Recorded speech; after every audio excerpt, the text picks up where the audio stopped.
The rain poured mercilessly over the narrow streets of Riyadh. Thunder rolled like angry drums in the distance, while lightning revealed the sight of a mother and her little boy, shivering under the weight of soaked clothes and heavier misfortune.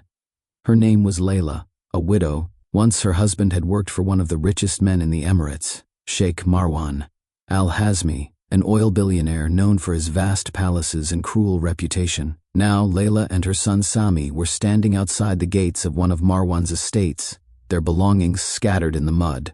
The guards had thrown them out moments earlier.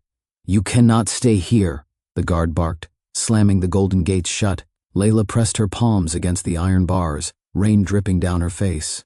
But her voice was steady. "My husband served your sheikh for 15 years. He died protecting his investments. And this is how he repays us? By leaving his widow and child in the storm?" The guards ignored her, retreating back into the glowing palace. Inside, laughter and music floated from the grand halls where Sheikh Marwan feasted with his guests. He didn't even glance at the desperate figures outside. To him, loyalty died with the man, and his family meant nothing. Sami clutched his mother's dress, his lips trembling. "Mama, we have nowhere to go." Layla knelt, cupping his face with both hands. Her eyes, though wet with rain, glowed with a fire she refused to let die. "We will not beg them. We will endure. Because Allah sees even when men do not." At that moment, through the rain-soaked night, the sharp cry of a falcon pierced the air. Wings spread wide, the majestic bird swooped down, landing firmly on the leather glove of a man emerging from the shadows. A soldier, his uniform marked with desert insignia, his eyes sharp and unyielding. Beside him walked not a guard dog, but a trained Saluki hound, loyal and fierce. The man's gaze locked on the widow and child. Then it drifted toward the golden gates of Sheikh Marwan. "Layla al-Mansur?" he asked in a deep voice. She froze. "Who are you?" The soldier stepped closer, rain dripping from his keffiyeh, his falcon screeching at the storm. "I am General Tariq ibn Zayed, and I come with a message your husband left behind, a promise the sheikh cannot run from." Layla's heart thundered louder than the storm. A promise? From her husband, hidden all these years? She didn't know it yet, but that single sentence would unravel everything. The billionaire's lies, the betrayal of loyalty, and the oath that could destroy his empire forever. The storm raged on, lightning illuminating the drenched courtyard where Layla and Sami stood trembling. General Tariq's presence was overwhelming, tall, broad-shouldered, with the discipline of a man forged in deserts and wars. His falcon shook its feathers, perched on his glove, while the Saluki hound growled low at the gates, as if sensing the injustice within. Layla clutched her son closer, her suspicion warring with hope. "My husband, what promise are you speaking of?" she asked, her voice steady despite the storm. General Tariq removed a small leather pouch from his uniform. From it, he pulled a folded piece of parchment, sealed with wax bearing the crest of Sheikh Marwan himself. The sight of it made Layla's breath catch. "This," Tariq said gravely, "is your husband's last request. Before he died in the Sheikh's service, he left behind a will, not of money, but of honor. And Sheikh Marwan himself signed it." He broke the seal and read aloud, his voice carrying over the thunder. "I, Sheikh Marwan Al-Hazmi, swear before Allah and these witnesses that if anything should befall Khalid al-Mansur, his widow Layla and his son Sami shall forever be under my protection, given home, sustenance, and inheritance befitting his years of loyalty." Layla's knees weakened. She gripped the wall to steady herself, tears mixing with the rain. "So it's true. My husband trusted him even until his last breath." Tariq's jaw tightened. "Yes, but the sheikh has broken his word. He has betrayed the sacred oath of a man who gave his life for him." Sami looked up at the soldier, his small voice trembling. "Does that mean we should be living inside there, not outside?" He pointed at the golden gates. General Tariq nodded once, firmly. "Not only inside, boy, but the sheikh is bound by his word to provide for you, to honor your father's sacrifice. This paper is not just a promise, it is proof, and if revealed, it could ruin him." Layla's heart pounded. The parchment shook in her hands as Tariq placed it gently before her. For years she had begged for dignity, for security for her child, and now the truth lay in her palm. Inside the mansion, the sound of music and laughter spilled through the walls. mocking her pain. But now, for the first time, Layla felt the power shift. Her husband's death had not been in vain, and Sheikh Marwan Al-Hazmi was about to face the storm he thought he had silenced forever. The rain finally slowed, but inside Sheikh Marwan's palace, the air was heavy with perfume, roasted meats, and the echo of oud strings. The grand hall glittered with chandeliers, guests draped in silk and jewels, laughter masking the greed in their eyes. At the far end, on a throne-like chair carved from ivory, sat Sheikh Marwan Al-Hazmi. His white beard framed a face hardened by power, and his robes shimmered with gold-threaded embroidery. He raised his glass, boasting to foreign investors about his new oil fields, as if he owned the desert itself. Suddenly, the great wooden doors of the hall creaked open. Every head turned as General Tariq strode in, rain still dripping from his cloak. Behind him walked Layla, her soaked black abaya clinging to her slender frame, one hand gripping her son Sami, the other clutching the folded parchment. The music stopped. Silence spread like wildfire. "General Tariq," Sheikh Marwan said coldly, his voice echoing in the high ceilings. "What is the meaning of this intrusion?" Tariq did not bow. His falcon screeched sharply from its perch, and the hound padded at his side, eyes glowing under the lantern light. "I come bearing the words of a dead man, Sheikh. The words you swore before Allah to honor." Gasps spread through the hall. Layla stepped forward, her voice trembling but strong. "My husband, Khalid al-Mansur, shed his blood in your service. He died protecting your convoy. You swore that my son and I would never be abandoned." She raised the parchment high. "This is your seal. This is your oath."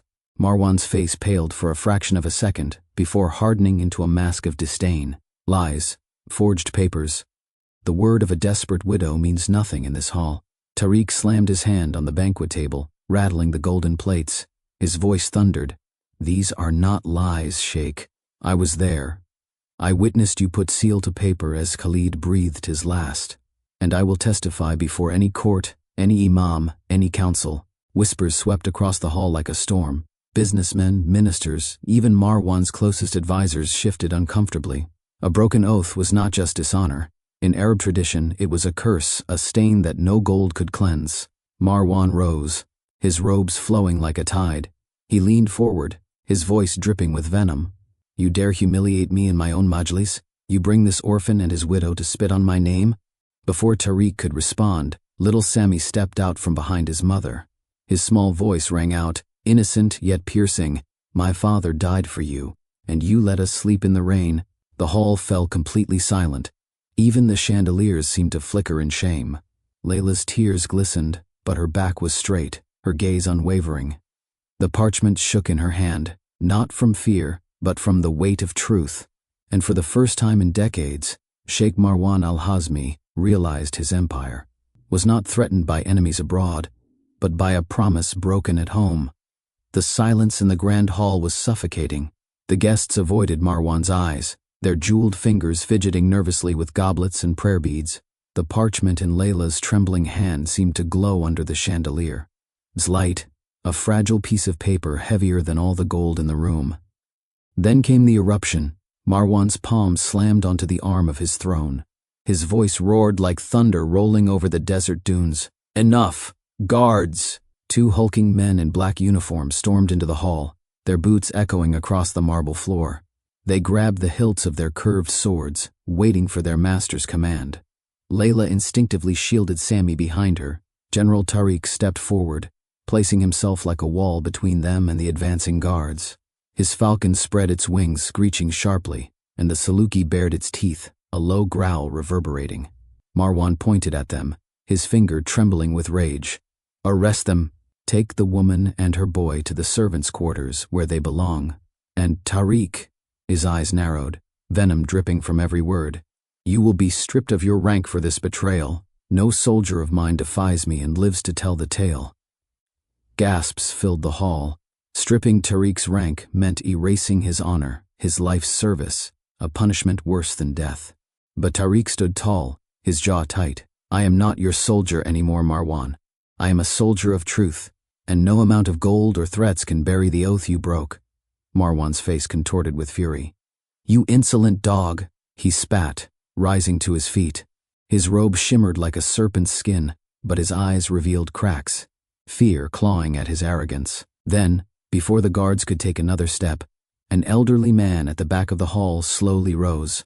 His cane tapped against the marble floor as he made his way forward. His face was lined with years, his beard white as desert salt. "Enough," the old man said, his voice steady but commanding. The hall fell into pin-drop silence again. All eyes turned.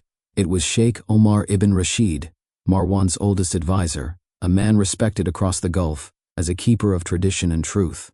Omar's gaze pierced Marwan's. "I too was there the night Khalid al-Mansour died. I saw you place your seal upon that parchment. I heard you speak the oath with your own tongue." The hall erupted into shocked murmurs.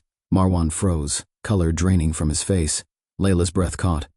Tariq bowed his head respectfully toward the elder, and little Sami's eyes widened with hope. The truth had gained a second witness. Marwan's empire of silence was crumbling, not just from outside enemies, but from within his very circle. The hall buzzed with murmurs. Every guest's eyes darted between Sheikh Marwan, the widow, the boy, General Tariq, and the old advisor Sheikh Omar. The weight of truth hung in the air like a sword about to fall. But Marwan was not a man to surrender so easily. His lips curled into a cold smile, his rage disguised beneath the mask of confidence he had worn for decades. He raised his hands to silence the crowd. "My friends, my esteemed guests, do you not see what is happening here?"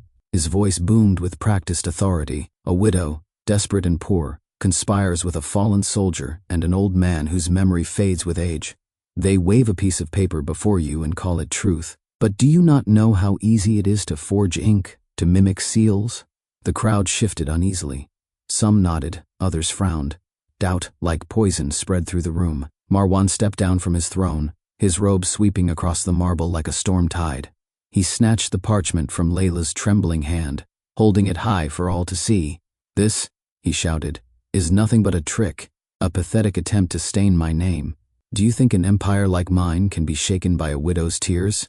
He tossed the parchment onto the banquet table, spilling golden cups of wine across its surface. The ink smudged slightly, the seal glistened under the light. Layla gasped. "No, that is my husband's last hope." Marwan sneered at her, his voice dripping with venom. "Your husband was a servant, a tool, and tools are discarded when broken." The words cut like a blade. Layla's knees buckled, but Tariq steadied her. His eyes burned with fury, but before he could speak, the old advisor Omar slammed his cane against the floor. The sound echoed like a gunshot.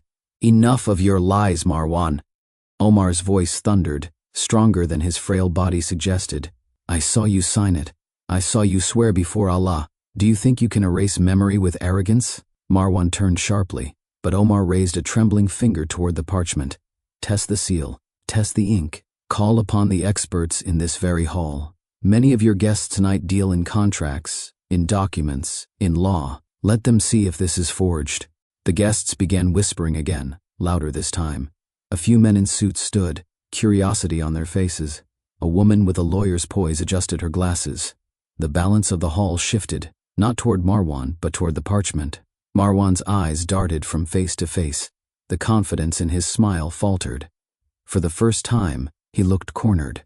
And then, a small voice rose above the storm of murmurs. It was Sami.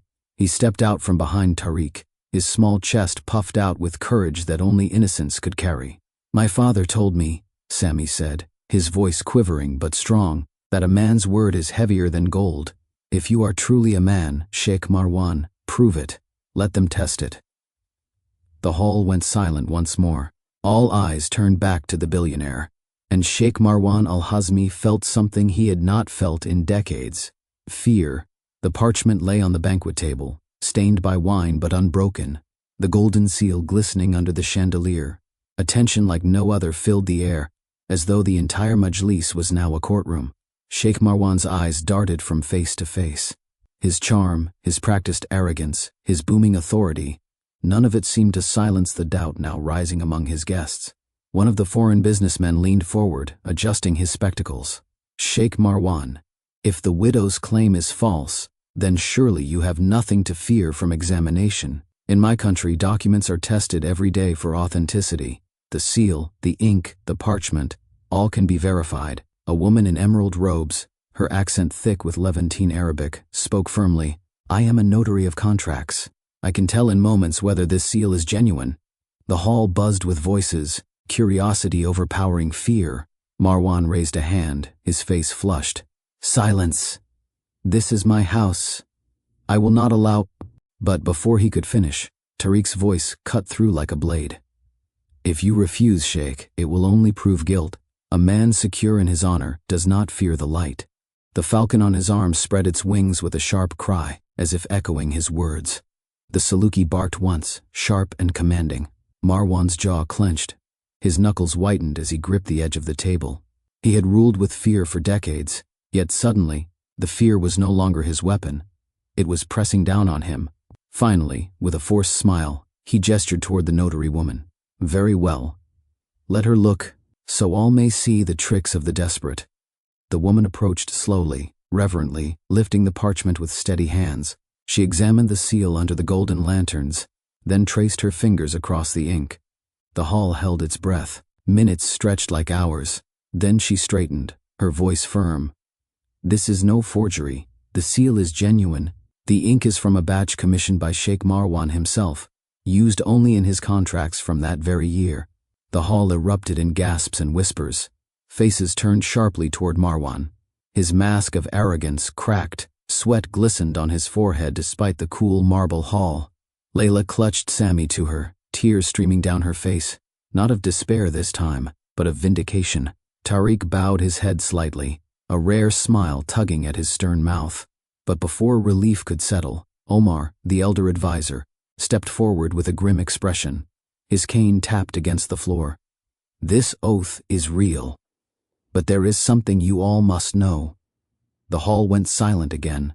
Omar's eyes locked on Marwan. This promise was not just of protection. It was tied to something greater, something Marwan has kept hidden for years. Khalid al-Mansour discovered secrets in Marwan's dealings that could ruin him. That is why Marwan swore this oath, to silence Khalid, to bind his loyalty. Gasps filled the hall once more. Tariq's eyes narrowed. Layla's hand trembled. What secrets? She whispered.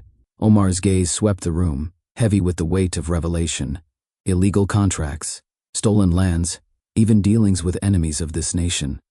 Khalid uncovered it all, and Marwan swore that oath, not out of honor, but out of fear that Khalid would expose him. All eyes turned to Marwan. His face was pale now, his lips pressed into a thin, trembling line. For the first time, the mighty Sheikh's empire stood on the edge of collapse. The revelations struck the hall like lightning. The glitter of chandeliers and gold could no longer hide the stench of betrayal that clung to Sheikh Marwan Al-Hazmi. Guests whispered furiously, their jeweled hands covering shocked mouths. Some shifted uncomfortably in their seats, others leaned forward, hungry for more. The weight of Omar's words pressed on every heart in the room. But Marwan was not finished, not yet. He forced a laugh, hollow, sharp, echoing through the marble arches. Stories, tales spun by an old man whose mind is fading. Do you not see? They weave this lie to shame me before you all. He snapped his fingers. The guards, still standing at the edges of the hall, tightened their grips on their swords. The tension was palpable, the air heavy with the promise of violence. Marwan's gaze turned venomous as he looked at the crowd. Do you think you are safe challenging me? Every business deal in this room, every fortune you've built, is tied to my name. Without me, your wealth collapses. Without me, you are nothing. His words were laced with power, but for the first time they trembled with desperation. Then he turned to Layla, his eyes narrowing like a hawk circling prey. You dare to shame me in my own majlis? Fine. You want gold? You want a house? Take it. I will give you twice what Khalid's service was worth. But only if you swear, here and now, that you forged that parchment, that your husband never made such demands. The hall gasped. A bribe, a blatant attempt to buy silence. Layla's chest rose and fell, her hand tightening on Sami's shoulder. Her lips trembled, not from temptation but from fury. My husband's honor is not for sale, nor is my son's future. Tariq stepped closer, his voice sharp as a blade. You expose yourself with every word, Marwan. First you deny, then you threaten, and now you bribe. What comes next? Blood? Marwan's face twisted in rage. He raised his hand toward the guards. "Seize them, now!" The guards hesitated. Their boots shuffled, but none moved forward. Fear flickered in their eyes. They looked at Tariq, a decorated general, at Omar, a revered elder, and at Layla, the widow whose courage now outshone the sheikh's gold. The crowd's murmurs grew into bold voices. "Shameful," one man shouted. "Breaking an oath is haram," cried another. A woman stood, her bracelets jingling. "If you harm them here, Marwan, the world will know you are guilty." The tide had turned. The empire of fear was cracking. And yet, in the silence that followed, Sami's small voice cut through, soft but clear. "You can try to scare us, Sheikh, but you already lost when you broke your promise." Marwan's hands shook, his guards lowered their swords, and the guests' eyes, once filled with awe for their host, now burned with judgment. For the first time in his reign, Sheikh Marwan Al-Hazmi stood truly alone. The majlis trembled with tension. For decades, Sheikh Marwan's word had been law, but now, his guests whispered against him. His guards hesitated, and even a child's voice carried more weight than his threats. Marwan's face darkened, veins rising in his neck. He slammed his fist onto the banquet table, sending goblets crashing to the floor. "You dare defy me? Me, the hand that feeds you, the man who built your fortunes. Without me, you would be beggars in the desert." His words fell flat. No applause, no loyal nods, no fearful silence, only murmurs of discontent. Then slowly, General Tariq stepped forward, his falcon shifting on his arm. His voice was low, but it cut through the hall like steel on stone. "No, Marwan. Without Khalid and men like him, you would have nothing. Without your empire of lies, these people would still have their honor." Tariq pulled a leather-bound folder from his cloak and placed it on the banquet table beside the parchment. The guests leaned forward, curiosity igniting their eyes. Marwan froze. His mask cracked. "What is this?" he demanded. Tariq's lips curled into the faintest hint of a smile. "Proof. Khalid did not die in vain. Before his last mission, he entrusted me with these. Contracts, receipts, signed deals with foreign enemies, all under your name. The very secrets you swore to bury with that oath." Gasps swept the hall. Omar's eyes burned with vindication. Layla clasped her son tightly, her heart pounding as she realized her husband had left more than a memory. He had left justice. Marwan lunged forward, his hand trembling as he tried to snatch the folder, but Tariq's falcon screeched and spread its wings, its sharp beak inches from Marwan's face. The billionaire froze, humiliated before his entire court. One of the foreign investors stood, adjusting his suit. "If this is true, Sheikh Marwan, then every deal you struck with us is tainted. We will not risk our names for a man who cannot keep his word." Another guest muttered, "This is not just shame, this is a curse upon his house." The guards exchanged glances. Some quietly sheathed their swords. They would not bleed for a man drowning in his own dishonor. Marwan's breathing grew heavy, ragged. His empire, the empire built on arrogance, fear, and betrayal, was unraveling before his eyes. Then Tariq spoke again, his voice quiet but merciless. "You thought Khalid's death erased your sins, but even in death, he rises against you. You cannot silence truth, Marwan. Not with gold, not with threats, not with blood." The hall erupted, some guests shouting for Marwan's downfall, others demanding immediate judgment. The once mighty sheikh stumbled back toward his throne, his body shaking under the weight of disgrace. For the first time, he looked not like a ruler, but like a man trapped in the storm of his own making. The grand hall was chaos, voices rising, accusations flying, the once celebratory feast now a tribunal. The mighty Sheikh Marwan, who once commanded silence with a single glance, stood, cornered, his empire of gold turning to dust in the eyes of his guests. But desperation is a dangerous weapon. With trembling hands, Marwan reached into his robe and drew a curved dagger, its blade glinting under the chandelier. Gasps rippled across the hall. He lunged forward, bypassing Tariq, and seized little Sami by the arm. Layla screamed, rushing forward, but Marwan pressed the blade against the boy's throat. One step closer, he hissed, "And the child pays the price." The hall froze. Guests shrank back in horror, their jeweled faces pale. The falcon shrieked, its wings beating wildly, but Tariq held it steady, his eyes locked on Marwan. Marwan's face twisted. a grotesque mask of pride and fear. His voice cracked, but he shouted with all he had left. "You think you can strip me of my honor? You think you can shame me before my people? If I fall, I will drag this boy with me. Let them see that I still hold power over life and death." Layla fell to her knees, her hands outstretched, her sobs echoing in the silent hall. "Please. He is just a child.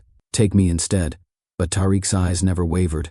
He took one slow step forward, his voice calm, controlled, steady as the desert wind. "You dishonor yourself further, Marwan. Even now you hide behind the blood of an innocent. Do you not see? Every eye in this room watches you. Every soul here witnesses the truth. You are no leader, no sheikh. You are a coward." The words cut deeper than any blade. Murmurs of agreement filled the hall. The guards, once loyal, now turned their faces away in shame. Some guests spat on the floor, disgusted. Sami, though trembling, looked up at the man who held him captive. His small voice whispered, "You're afraid of the truth my father left behind." Marwan flinched, his grip faltering for a heartbeat. And in that instant, Tariq moved. Like lightning, the general's arm shot forward, his falcon bursting into the air with a piercing cry. Its wings blinded Marwan for a split second, and Tariq seized the dagger hand, twisting it until the blade clattered to the marble. Sami stumbled free, running into Layla's arms.